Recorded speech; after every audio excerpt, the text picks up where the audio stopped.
So in case you've been in a coma for the past 30 some odd years, there's a movie out there that came out in the mid 80s that's become an absolute cinematic phenomenon.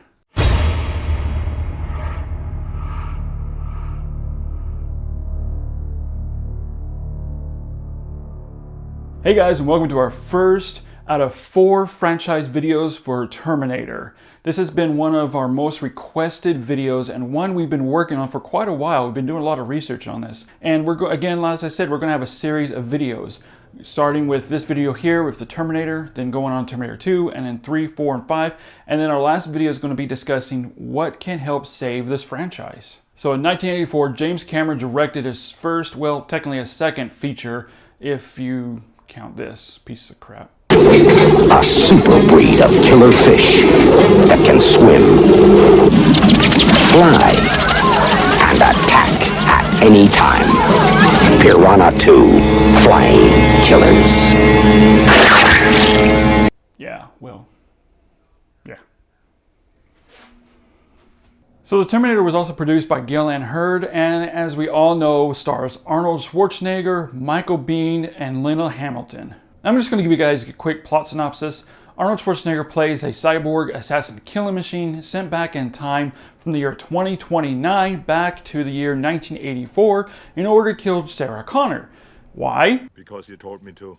Because she's the mother of John Connor, the leader of the Resistance and a savior of the humans against the killing machines and Skynet in a post-apocalyptic future. And Biehn plays Kyle Reese, a soldier that John Connor also sent back to 1984 to protect his mom, Sarah Connor, from being killed. So guys, this movie just really came out of nowhere and exploded onto the movie scene in 1984. And guys, it went up against some great heavyweight movies such as Ghostbusters, Indiana Jones and Temple of Doom, Gremlins, Nightmare on Elm Street, Beverly Hills Cop, Romancing the Stone, the Star Trek 3, The Natural, Splash, Footloose, all these movies. Oh my gosh.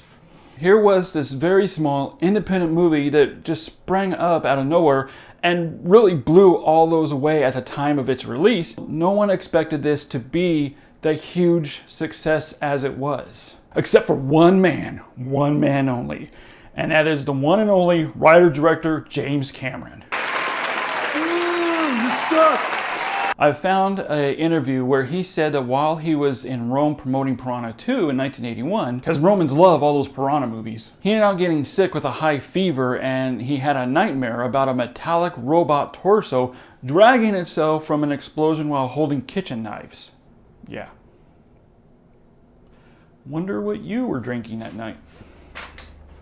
And when he woke up, he immediately took his dream to pen and paper and wrote down the nightmare and started to develop a story around it, which developed into the script for The Terminator. So he enlisted his help of his good friend Bill Wisher, who helped him flesh out the story, the characters, and the action scenes. As Cameron worked on one part of the script, Wisher developed the character of Sarah Connor more and also wrote the infamous police station scene.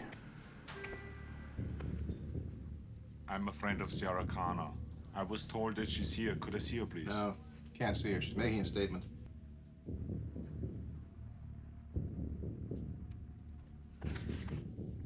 I'll be back. Can't you just watch that scene over and over and over again? It has definitely become the most iconic scene in the Terminator movie. So in doing research for this video, we came upon a notable difference between the first couple drafts compared to what we see in the movie. This included a backstory that Cameron wrote for Sarah Connor, where she had an old ice skating knee injury, and she had surgery with metal pins in her knee. So the idea behind that was at the beginning of the movie where Arnie is hunting for the Sarahs, and instead of him walking away after he shoots the Sarah victim down, he ended out cutting open the leg to find the injuries and the metal pins in the knee to again confirm the identification that this is the Sarah Connor that he's been hunting. Which makes sense, I guess, but yeah, I like this way better. Yeah, much better.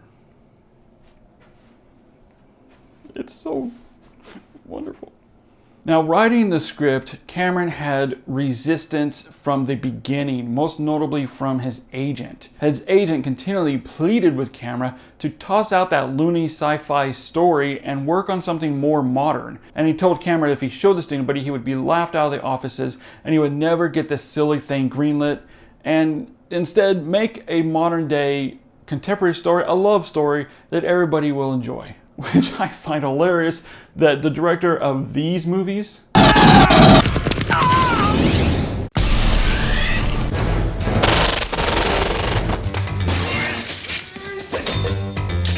yeah, guys, James Cameron making a true love story, I don't think that's gonna happen.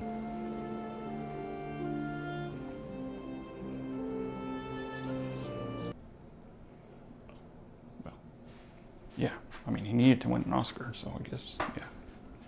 Also notably different from Cameron's original story is that Cameron in fact originally wanted 2 Terminators being sent to the past. The first Terminator would be what we know today as the T-800, and the second Terminator would be, yep guys, the T-1000 was initially supposed to be in the first Terminator movie.